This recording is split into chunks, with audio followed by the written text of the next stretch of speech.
tunyoleddwa nnyo olw'ebikolwa ebitali bya ssemateeka oba ebitali bya nkola y'amateeka ebyawulayawula mu bannayuganda wamu naffe ng'abavubuka abato okutwalira awamu nga tulaga nti ssemateeka wa 1995 alaga bulungi nti omuntu taasosolwe okusinziira ku ggwanga lye, ekikula kye oba omulimu gwakola oba ebyo byatyandisobodde kola okusinziira ku mbeera ye ey'obulamu.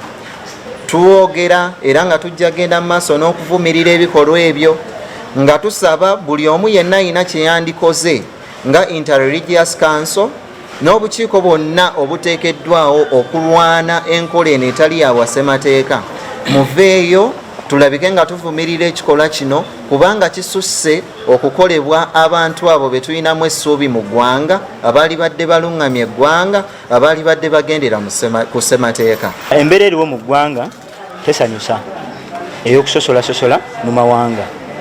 Ffe ng'abavubuka tugivumirira nnyo era tusaba abavubuka bannaffe batwegatteko okulaba nga tugijja oba tugivumirira mu institutions zonna ne mu ggwanga. Tugenza okulaba nga abakulembeze baffe betutunuulira okulaba nga twandibadde nga bo maaso eyo nga bye bakola ate bitunakuwaza bunakuwaza.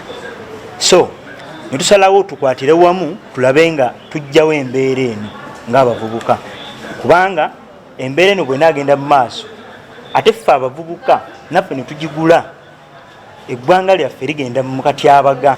Tuleme ebintu by'okwesosola kubanga yo Uganda erimu ensi za njawulo era Uganda tekolebwa mu Muganda, tekolebwa mu Kiga, tekolebwa mu Nyankole wabula tribe zonna zonna ez'enjawulo 43 oba n'okukako wansi nga zeegasse yeekola Uganda egyo emu.